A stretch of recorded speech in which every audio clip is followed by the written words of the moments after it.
Chapter 14. The seventh step. Seeking altruistic enlightenment. The altruistic intention is to seek supreme enlightenment for the sake of others.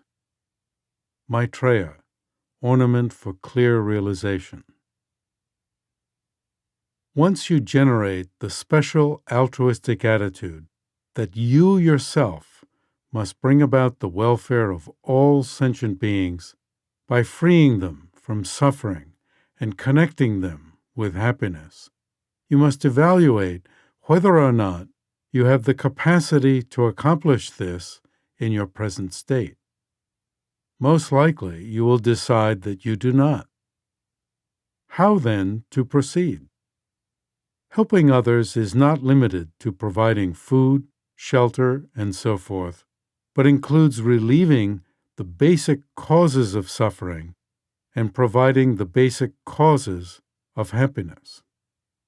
With respect to how to bring about such beneficence for others, it is the Buddhist view that one's own pleasure and pain are achieved by oneself and not generated from the outside, and that therefore sentient beings themselves must understand and implement practices to bring about their own happiness. Just as in society, in addition to giving food, clothing, and shelter, we try to educate people so that they can take care of their own lives, so in the practice of altruism, the most efficacious way to help others is through teaching what should be adopted in practice and what should be discarded from current behavior. To teach this to others, first we must know their dispositions and interests, and have full knowledge of beneficial practices. Therefore, it is necessary to achieve enlightenment in which the obstacles to realizing everything knowable are totally removed.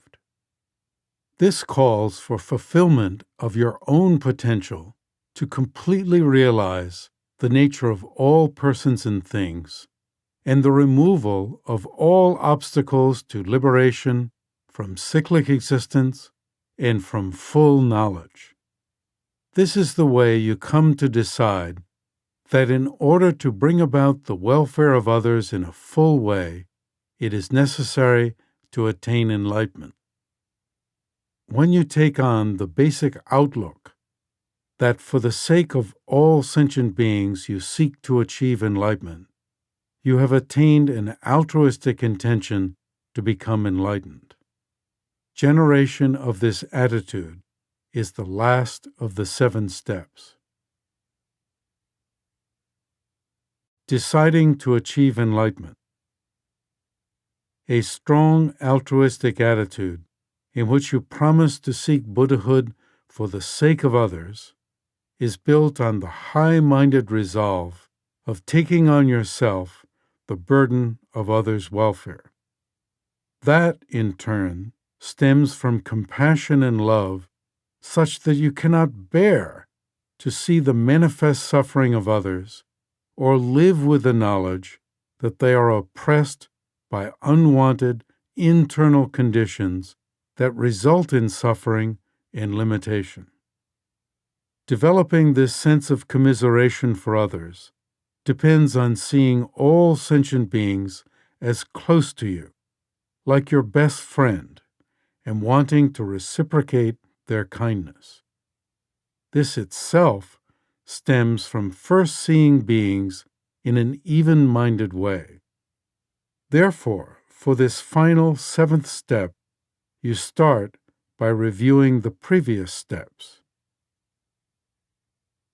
Meditation. Based on your previous practice, you now can take all the previous steps to mind in a brief way with intense feeling. Foundational step: equality. 1. From their own point of view, friends, enemies, and neutral beings equally want happiness and do not want suffering. 2. From your own point of view, each and every one of them has been your friend limitless times over beginningless cyclic existence and will definitely help you again in the future. Each has equally been your enemy, and each has equally been neutral. 3. Thus, from whatever side it is considered, your own or others, there is no point in exaggerating feelings of intimacy or alienation. You should not value one person as basically good and another as bad, even though their present actions may be good or bad, helpful or harmful. There is no reason to be nice at heart to one person and not nice to another. Though it is true that people are friends or enemies temporarily, helpful or harmful, it is a mistake to use this fluid state as the basis for an inflexible attraction or hatred. First step, recognizing friends. 1. Reflect that if there is rebirth, your births in cyclic existence have no beginning. 2. Consider that when you were born from a womb as an animal or a human, or when you were born from an egg, you required a mother. Since your births are innumerable, you must have had innumerable mothers over the course of those many lifetimes. The implication is that every living being has been your mother at some time. If you have trouble coming to this conclusion, see whether you can find a reason why any sentient being has not been your mother. Such a conclusion is impossible. 3. Draw the conclusion that the times you took birth from a womb or an egg are unlimited in number, and therefore your mothers are also unlimited in number. 4. Reflecting on these points, understand that each sentient being had to have been your mother many times. To do this, bring to mind your best friend and identify that this friend was, at some other time over the continuum of lives, a nurturing friend. Then gradually consider other, not so close friends, one by one in the same way, identifying and feeling that at some times over the continuum of lives they were similarly close. Then bring to mind a neutral person, someone who has neither helped nor harmed you in this lifetime. Consider that this person was at certain times over the continuum of lives as close and as nurturing as your closest friend. Gradually extend this realization to other neutral persons, those seen on a subway, passed by on the street, or seen in a store. When you become somewhat proficient at identifying friends and neutral persons as having been nurturing friends and have felt how your perspective changes, consider a minor enemy, someone who has harmed you or your friends a little. Make sure to start with a minor enemy so that you can develop experience with temporarily setting aside negative feelings to realize that at some time you were close friends. When you feel the change of perspective toward that minor enemy, stay with your new attitude for a while, and then slowly consider the next level of enemy. Second step, appreciating kindness. 1. Visualize your mother or prime nurturer vividly in front of you. 2. Think. This person was my mother many times over the continuum of lives. In just this present lifetime, she has bestowed on me a body that supports an auspicious life in which I am able to progress spiritually. She sustained me in her womb for 9 months, during which she could not behave as she wished, but had to pay special attention to this burden that she carried in her body, making it difficult to move about. Even though my movements would cause her pain, she would take delight in them, thinking how strong her child was, rather than becoming angry and concentrating on her pain. Her sense of closeness and dearness was great. Stay a while with this thought, feeling its impact. 3. Deepen your appreciation by considering details. While giving birth, she suffered greatly, and afterward, she was constantly concerned with my welfare, wondering how I was doing, valuing the child born from her own body higher than anything else. Later, she sustained me in accordance with the limits of her capacity. She wiped away my feces and removed mucus from my nose. She gave me her own milk and did not take offense when I bit her nipples. Even when she was bothered by such things, her sense of endearment for me was utmost in her mind.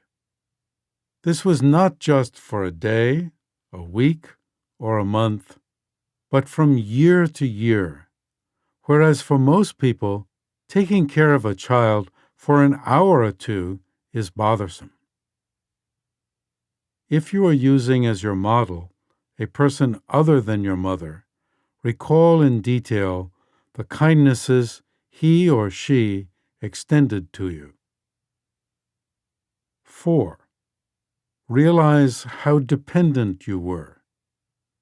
If she had abandoned me for even an hour or two, I could have lost my life. Through her kindness, in sustaining me with the best of food and clothing that she could provide, she supported this precious life in a physical body that makes spiritual progress possible. Appreciate the kindness you received. When you carefully consider her kindness in these ways, there is no way not to be impressed. 5. Increase the scope of your appreciation to other lifetimes. She was kind not only during this life, but also in other lifetimes as a human and as an animal, since most animals care for their young in similar ways. Let the impact of this new perspective sink in. Do not rush on to the next phase as if this were just a superficial exercise. 6. Having understood the kindness of your prime nurturer of this lifetime, extend this understanding gradually to other friends. When they were your mother or best of friends, they protected you with great kindness, just as your prime nurturer has done in this lifetime. Reflect slowly and carefully on their kindness, starting with your next closest friend and reflecting the same way. 7. When the force of this reflection has been felt, pass to the next friend, meditating in the same manner, slowly considering all your friends, then neutral persons, and finally enemies. Third step, returning kindness. 1. Think, if my mother or best friend of this lifetime was blind and, not in their right mind, was proceeding along the edge of a frightful cliff without a guide, and if I, her own child, did not pay attention and take on the task of helping her, it would be awful. 2. Extend the example. All sentient beings throughout space have been my mother and have protected me with great kindness. They do not know what in their behavior to discard and what to adopt in order to promote their own long-term interests. Without a spiritual guide, they are walking along the edge of a cliff of frightful sufferings in cyclic existence. If, knowing this, I did not consider their welfare, but only my own freedom, it would be awful. Stay a while with your perception of their perilous situation, feeling its impact. Allow yourself to care about everyone's situation. If this seems too vague, reflect on a specific person in this horrible situation, and then extend your intense feeling to everyone. Cultivating the earlier steps with regard to individual beings makes this possible. 3. In response to being cared for by others in this and other lifetimes, develop a determination to help them in whatever way is appropriate. I will do whatever I can for these beings, my own nurturing friends, stricken by such suffering. Commit yourself to their welfare. 4th step, love. Part 1. 1.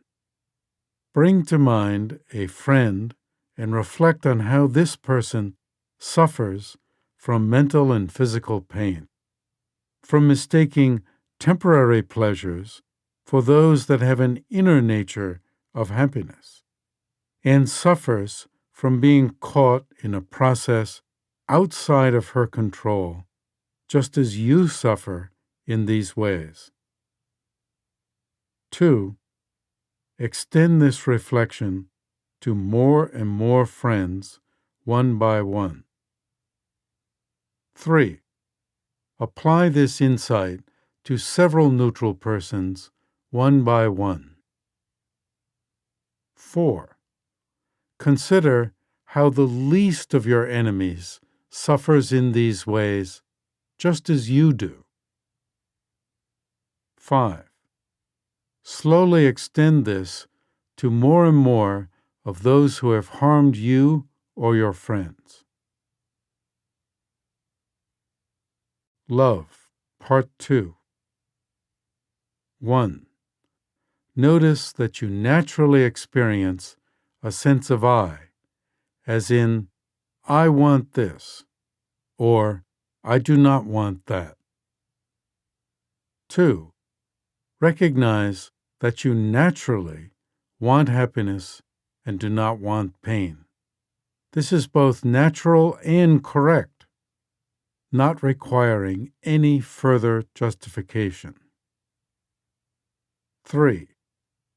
Based on this natural aspiration, you have the right to attain happiness and to get rid of suffering. 4. Just as you have these feelings and this right, so do others equally have the same feelings and the same right. 5. Reflect on the fact that the difference between yourself and others is that you are just one single person, whereas other beings are countless in number. 6. Pose this question to yourself. Should everyone be used for my attainment of happiness, or should I help others gain happiness? 7. Imagine yourself calm and reasonable, looking to one side at another version of yourself, but this time selfish, overly proud, never thinking of others' welfare, concerned only with your own self, willing to do most anything to satisfy it. 8. On your other side, imagine a number of destitute people, unrelated to you, needy and in pain. 9.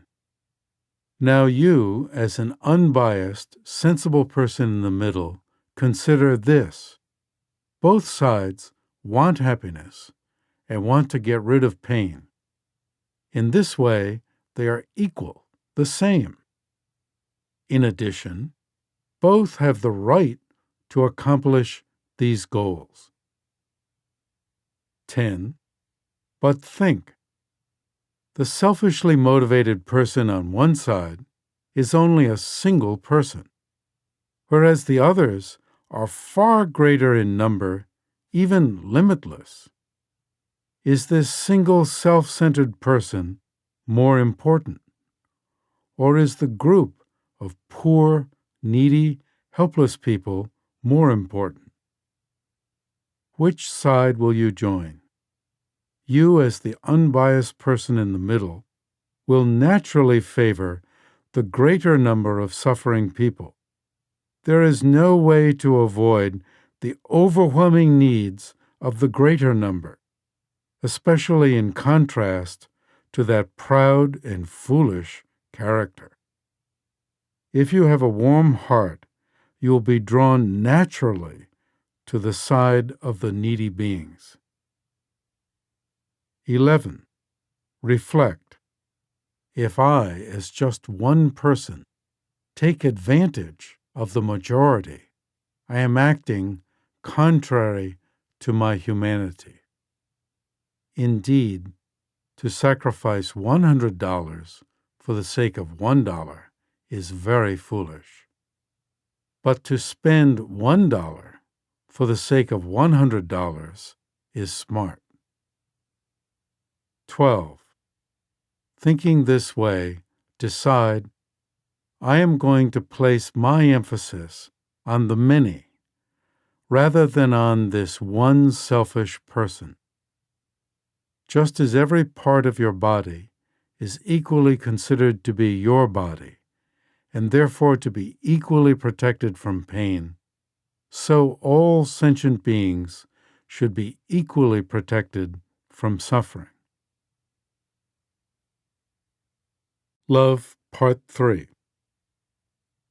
1. Starting with your best friend, think, this person wants happiness but is bereft. How nice it would be if he could be imbued with happiness and all the causes of happiness. Meditate this way until you generate a sense of cherishing your best friend like a mother does her sweet, beloved child. Though this is easy to do with respect to such a good friend, take your time, notice your feelings. They will be a model to extend to others. 2. Continue the same meditation with respect to more and more friends until this wish for happiness and all the causes of happiness is equally strong for all of them. Do this one by one. This person wants happiness but is bereft. How nice it would be if she could be imbued with happiness and all the causes of happiness. If your feeling is not as strong as it is for your best friend, renew the feeling of the earlier steps. By reflecting on their wanting happiness and not wanting suffering, their having been your best friend in the course of cyclic existence, their having been kind to you, and their deserving reciprocation of that kindness. 3. Imagining a neutral being in front of you, think, this person wants happiness but is bereft. How nice it would be if he could be imbued with happiness and all the causes of happiness. Make sure not to let the meditation turn into just words. The point is to alter your perspective based on your feelings for your best friend.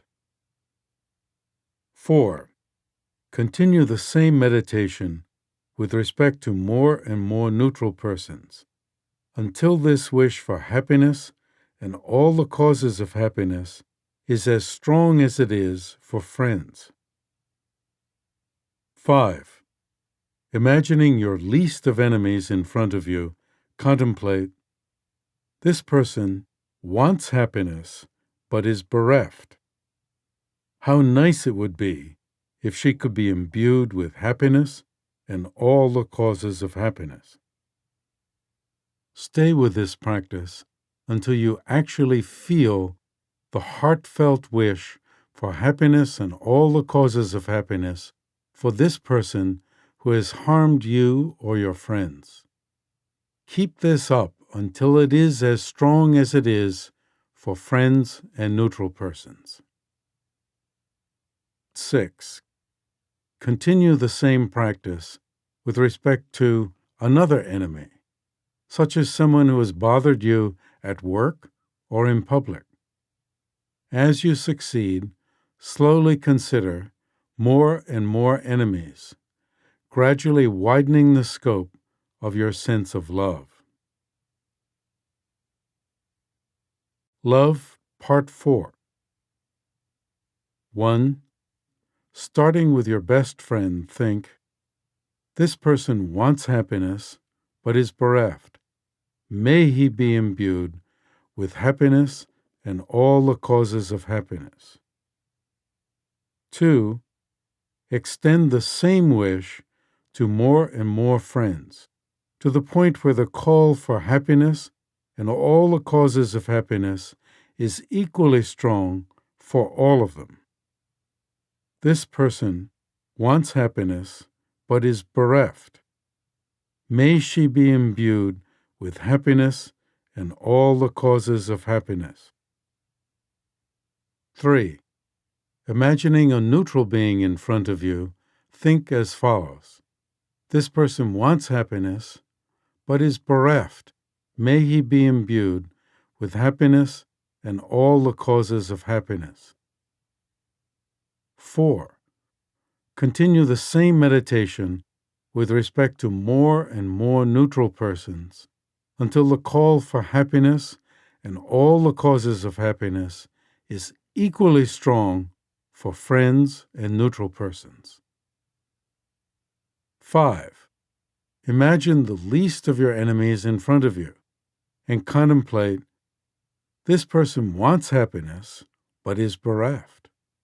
May he be imbued with happiness and all the causes of happiness. Reflect on this until you experience the heartfelt call for happiness and all the causes of happiness for this person who has harmed you or your friends. Do so until it is as strong as it is for friends and neutral persons. This takes time. 6. Continue the same practice with respect to another enemy, such as someone who has irritated you or made you upset. May she be imbued with happiness and all the causes of happiness. Only when your feeling is strong and sincere, consider another enemy, and then another, gradually widening the circle of your love. Love, Part 5. 1. Starting with your best friend, think, I will do whatever I can to cause him to be imbued with happiness and all the causes of happiness. Notice the strength of your feeling of involvement. 2. Extend the same intention to more and more friends, to the point where your commitment to their attaining happiness and all the causes of happiness is equally strong for all of them. I will do whatever I can to cause her to be imbued with happiness and all the causes of happiness. 3.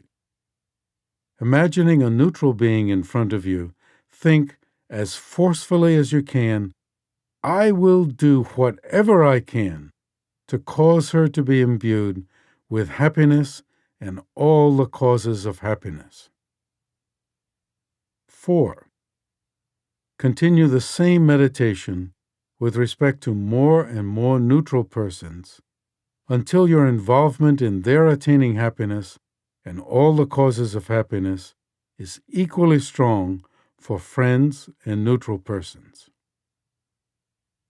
5. Imagining your least of enemies in front of you, contemplate, I will do whatever I can to cause him to be imbued with happiness and all the causes of happiness. Use various reflections based on the earlier steps until you experience, as strongly as you do for friends and neutral persons, the same deep involvement in the attainment of happiness and all the causes of happiness by this person who has harmed you or your friends. This takes time. 6. Continue the same practice with respect to another enemy, such as someone who has irritated you or made you upset. I will do whatever I can to cause him to be imbued with happiness and all the causes of happiness. Only when your feeling is strong and sincere, consider another enemy, and then another, gradually widening the circle of your committed love. 5th step, compassion. Part 1. 1. Bring to mind a friend who has obvious pain and think, like me, this person wants happiness and does not want suffering, yet is stricken with such pain. If this person could only be free from suffering and the causes of suffering. Analyze the way this person suffers until you have a strong feeling of how wonderful it would be if she could be free from pain of all sorts, and then stay with that feeling, letting go of the analysis. Then, when the feeling diminishes, analyze how the person suffers, and when you feel strong commiseration and a wish for her relief, stick with it without analysis. Perform this alternating analytic meditation and stabilizing meditation back and forth so that the intensity of feeling remains strong. Eventually, the two types of meditation will assist and further each other without your having to switch between them. 2. Visualize before you a friend who, even though not blatantly suffering, will suffer in the future due to substantial, counterproductive actions of the kind that we have all committed over the course of beginningless time. Think, like me, this person wants happiness and does not want suffering, yet is stricken with such pain. If this person could only be free from suffering and the causes of suffering. Alternate analytic and stabilizing meditation. 3.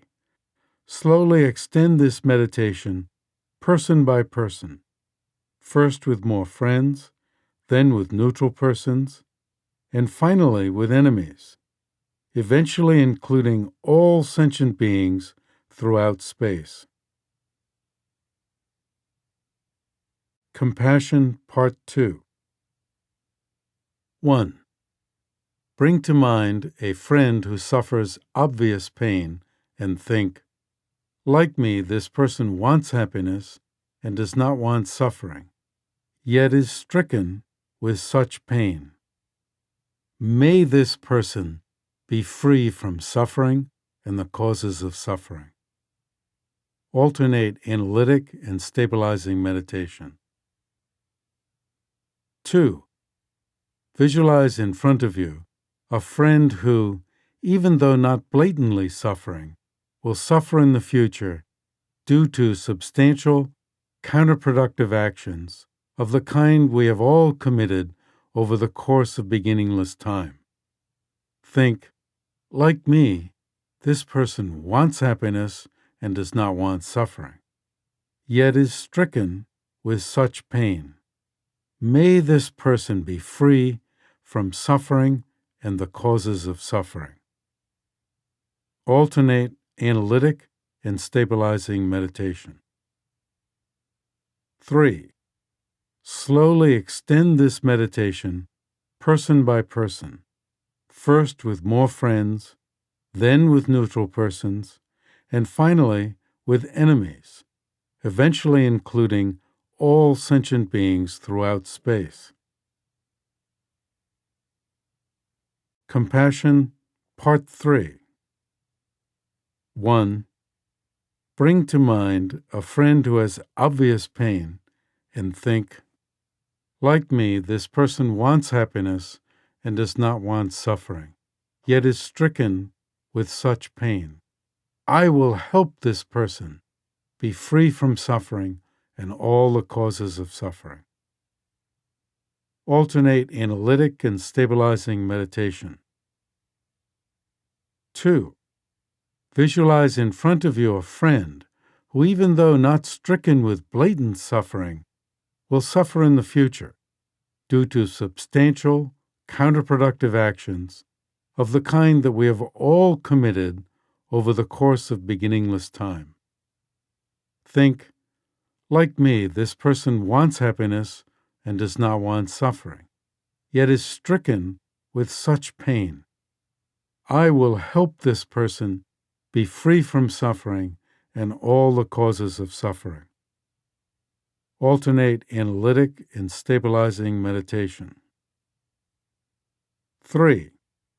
Slowly extend this meditation person by person, first with more friends, then with neutral persons, and finally with enemies, eventually including all sentient beings throughout space. 6th step. Total commitment. 1. Distressing emotions do not dwell in the nature of the mind.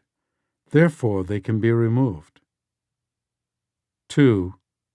Since distressing emotions can be separated from the mind, it is realistic for me to work to achieve my own enlightenment and to help others do the same. 3. Even if I have to do it alone, I will free all sentient beings from suffering and the causes of suffering, and join all sentient beings with happiness and its causes. 7th step. Seeking altruistic enlightenment. Having reviewed the previous meditations, you are ready for the final step, deciding to achieve enlightenment for the sake of helping others. 1. Analyze whether in your present state you have the capacity to bring about the welfare of all beings by freeing them from suffering and joining them with happiness. 2. Consider that in addition to giving food, clothing, and shelter, it is necessary to educate people so that they can take care of their own lives. Teaching what should be adopted and discarded is crucial, and therefore we must know their dispositions and interests and have full knowledge of beneficial practices. 3. Realize that though you can help others on a limited level, you cannot yet do so on a vast level. 4. Conclude that thus it is necessary to achieve your own enlightenment, in which the obstacles keeping you from realizing everything knowable are completely removed, and you gain total realization of the nature of persons and things. 5. Decide that in order to bring about the welfare of others in a full way, you will achieve enlightenment. As your activities of body, speech, and mind become more and more directed to the benefit of others, you develop a profound sense of love and commitment. Chapter 15. The enormous power of altruism. Is there any virtue equal to this altruistic intention? Is there any such friend? Shantideva, A Guide to the Bodhisattva Way of Life. Just as the 5 elements of the physical environment, space, earth, water, fire, and wind, are without limit, so the sentient beings that the altruistic person seeks to lead out of suffering to the state of enlightenment are limitless in number. Bodhisattva's strength of heart is such that they're committed to this task of relieving all beings without any limitation of friend or foe, nationality or ethnic group, from each and every type of suffering. They want to establish them in a state of enlightenment endowed with all possible favorable qualities.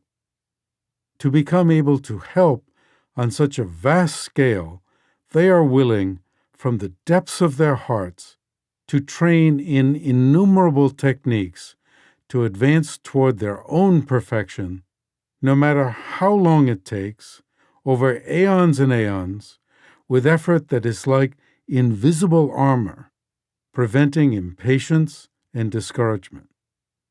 Since their perspective is so vast, they accrue meritorious, positive karma even when they are sleeping, power as limitless as the limitless beings to whom they have dedicated themselves. When you consider the vast power of enlightenment and the huge amount of meritorious practice needed to attain it, you might become discouraged and shrink from the task. However, since the sentient beings who are the recipients of your love and compassion are limitless in number, the beneficial forces accumulated by your altruistic mind are also limitless. In this way, the limitless qualities of enlightenment, which might seem hard to achieve due to their vastness, can be seen as attainable.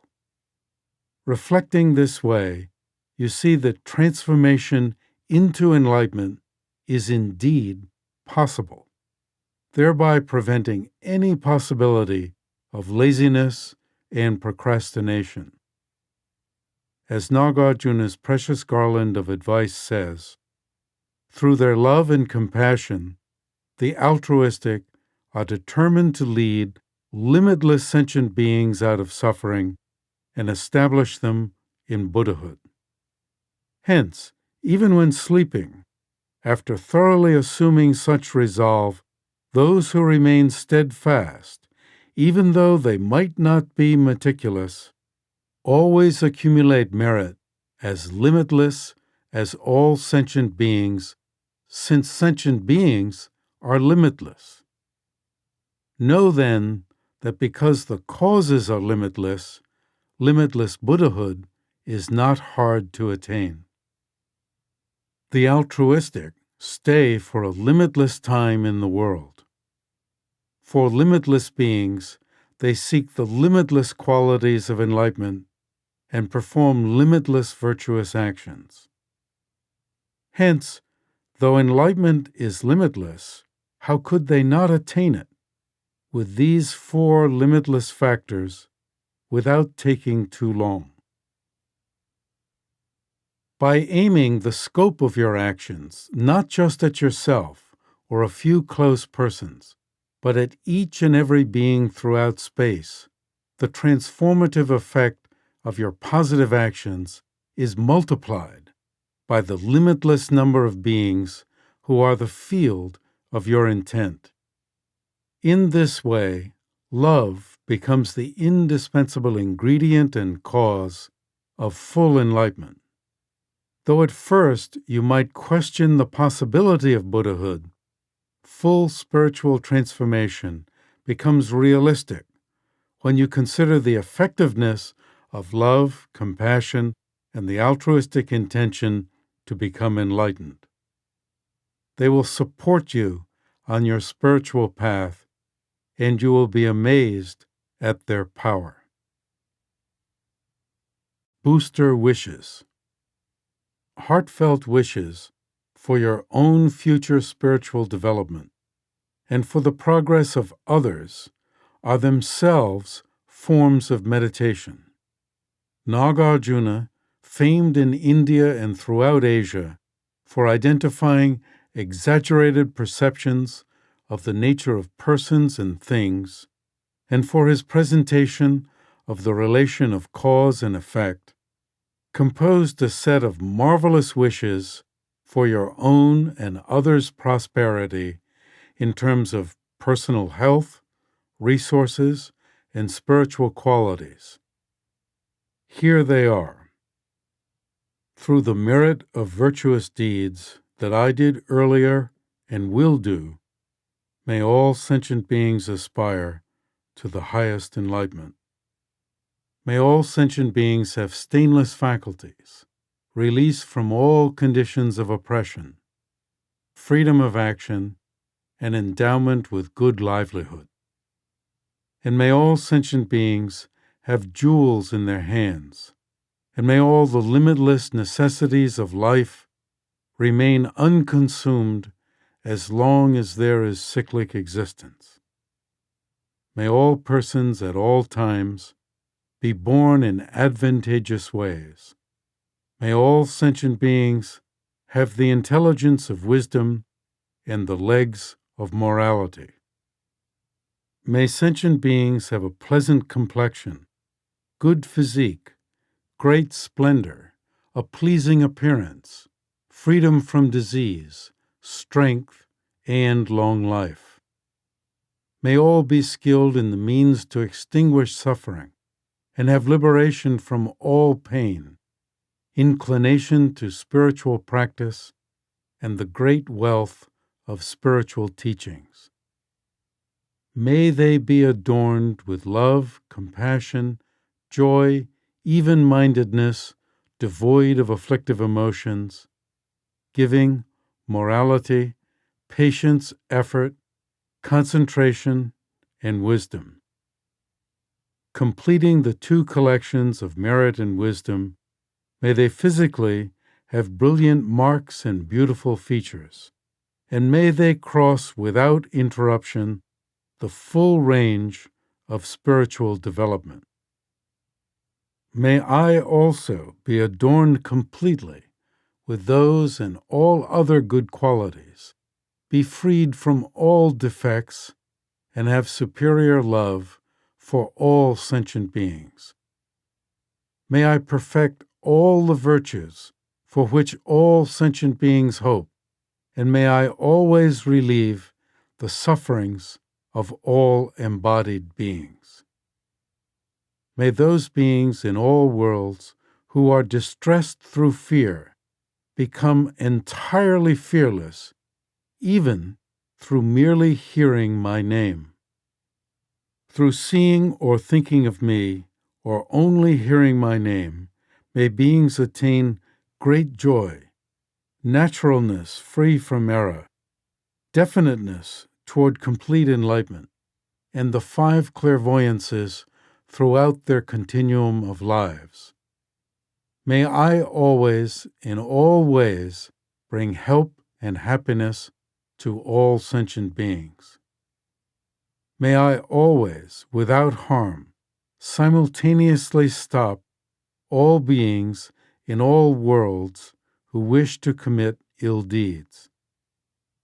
May I always be an object of enjoyment for all sentient beings according to their wish, and without interference, as are the earth, water, fire, wind, herbs, and wild forests.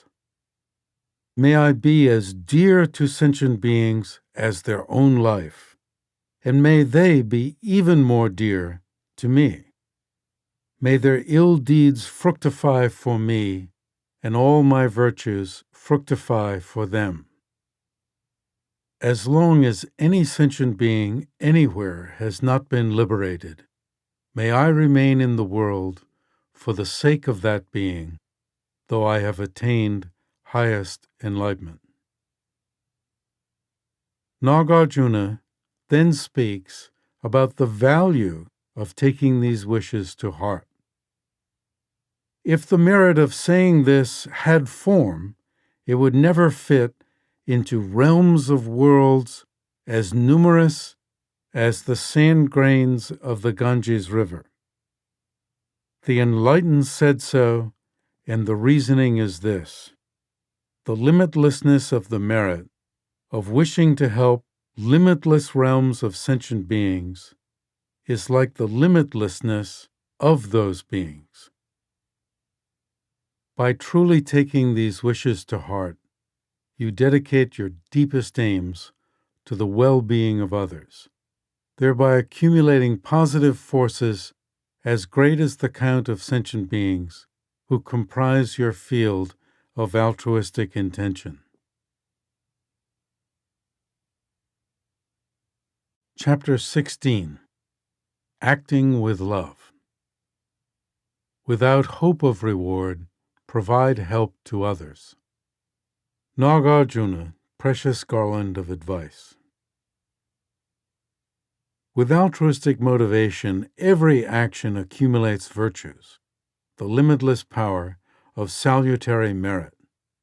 About giving, or charity, Nagarjuna's friendly letter says, "There is no better friend for the future than giving, bestowing gifts properly on monastics, clergy, the poor, and friends, knowing resources to be evanescent and pithless." Giving with altruism means to train from the depths of the heart in an attitude of generosity such that you are not seeking any reward or result for yourself. Think of the act of charity and all of its beneficial results as aimed solely toward the benefit of others. Even though charity can be performed by those seeking their own benefit, such as when someone makes a charitable donation in order to become famous, altruistic giving involves no selfishness at all. Therefore, its effects, both for yourself and for others, are far greater than they otherwise could be. In this way, generosity is like a friend for yourself and for others in the future. From your own point of view, the impermanence of this present life will force you to leave all wealth behind, but by giving it away, you can take it with you as good karma. As Nagarjuna's precious garland says, "You are living amidst the causes of death like a lamp standing in a breeze. Having let go of all possessions, at death, powerless, you must go elsewhere. But all that has been used for spiritual practice will precede you as good karma. If you use it for beneficial purposes, the resultant good karma is carried over to the next lifetime. But if you hold onto it with attachment, that itself will keep wealth away from you in future lives." Here is what Nagarjuna says. If you do not make contributions to the needy of the wealth obtained from former giving, through your ingratitude and attachment, you will not obtain resources in the future. Those to whom you make donations are like workers, carrying good karma to your future lives. Nagarjuna says, here in the world, workers do not carry provisions for a journey unpaid, but lowly beggars, without being bribed, carry to your future life what you give them multiplied 100 times. In this way, generosity also helps you in that it yields resources for use during future lives. Therefore, in just the way that you focus on furthering your own interests, dedicate yourself to helping others. Nagarjuna says, just as you are intent on thinking of what could be done to help yourself, so you should be intent on thinking of what could be done to help others. Make yourself available for others like a natural resource. Nagarjuna says, if only for a moment, make yourself available for the use of others, just as earth, water, fire, wind, medicine, and parks are available to all. Analyze each situation to determine what will help. Even poison is known to counteract certain problems. Nagarjuna says, even give poison to those whom it will help, but do not give even the best food to those whom it will not help. The Buddha said that if it helps others, you should even bring temporary discomfort. Love and politics. Love and compassion should be the basis of politics. They make a politician beloved without requiring that he or she be weak. As Nagarjuna says, leaders whose nature is generosity are liked if they are strong, like a sweet, hardened outside with cardamom and pepper.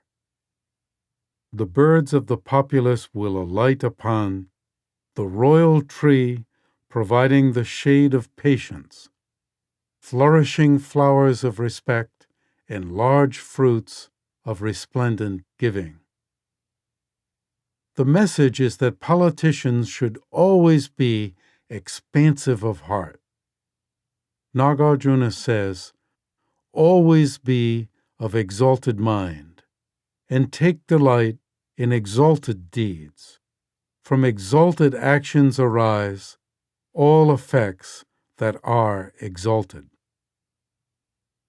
Nagarjuna calls on political leaders to provide many types of public assistance.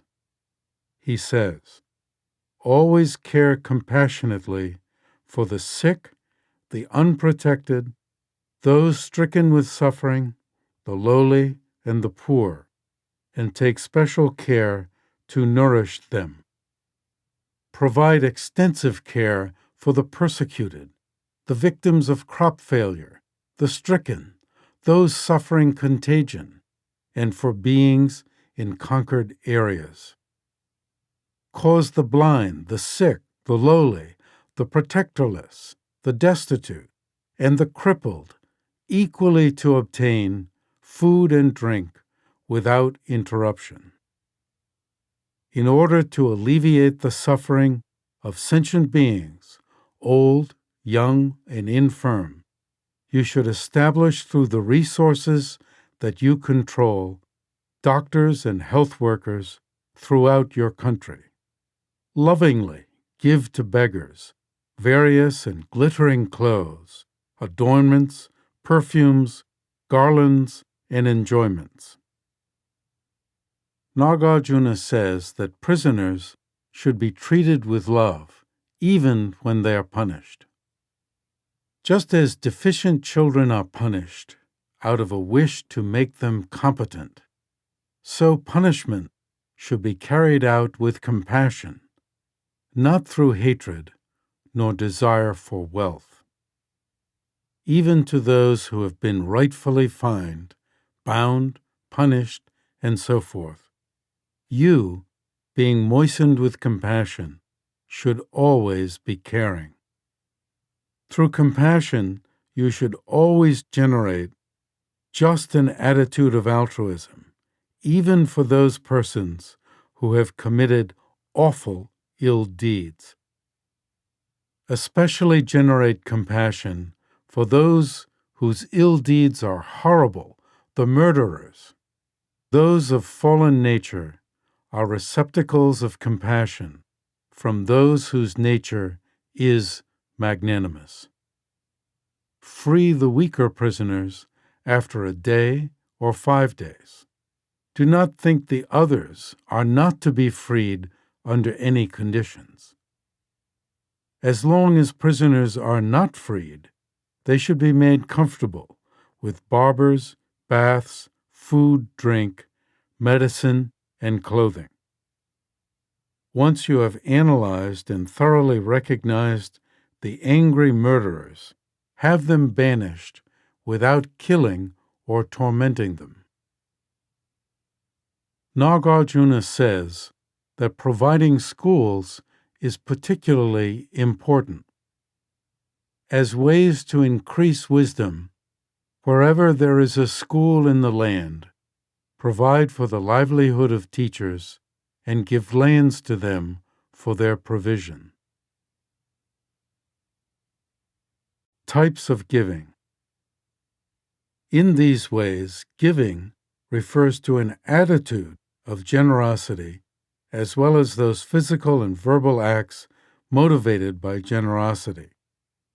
Altruistic giving requires forsaking all miserliness, being solely concerned with relieving another's poverty, and not being concerned about getting anything out of it for yourself. If you sought profit for yourself in the future from an act of charity, it would be like giving a loan with interest. Rather, dedicate it only to others, instead of looking forward to the favorable karmic results that will indeed accrue to you. Practicing generosity calls for developing a willingness to give away all possessions. Giving is of 3 types. 1. Donating material things such as money, clothing, and food. Making gifts to the poor and the sick, and donations for education and the provision of medical care. 2. Providing clear teachings about spiritual practices, as well as about proper types of worldly livelihood, such as in becoming a medical practitioner, and giving encouragement to undertake moral behavior. 3. Giving relief from fearful situations by protecting beings from robbers, unjust governments, ferocious animals, flood, fire, and so forth. This includes protecting animals, even helping a bug out of a puddle. Though difficult, it is important to imagine giving away your own good karmas, which are like roots, giving rise to favorable circumstances in the future. By having a strong sense of dedicating your roots of virtue to others, you will no longer seek for any reward for yourself. The reward thereby will be greater than you could imagine. Meditation. 1. Imagine many destitute beings, impoverished in various ways, in front of yourself. 2. Imagine many types of food, clothing, shelter, and so forth that those beings need, and give these to them. If you enact this technique again and again, your mind will become deeply imbued with an attitude of generosity. My final advice: love and compassion are most important, most precious, most powerful, and most sacred. Practicing them is useful, not only in terms of true religion, but also in worldly life for both mental and physical health. They are the basic elements supporting our life and happiness. With practice, they become effective and beneficial driving forces for life.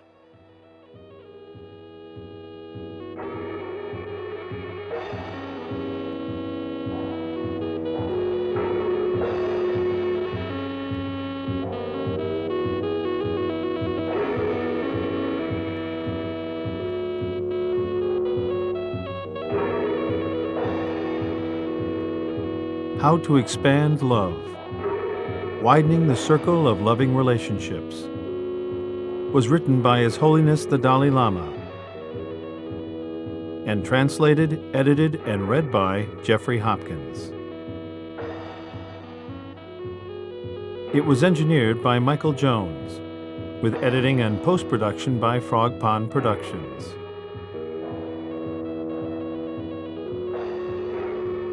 The mix engineer was Terry Hogan. The associate producer was Travis Tunn.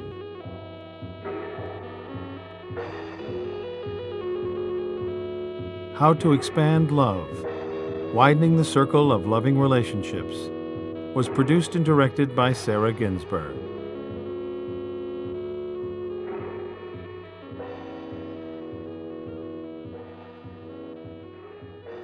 This has been a presentation of Simon & Schuster Audio.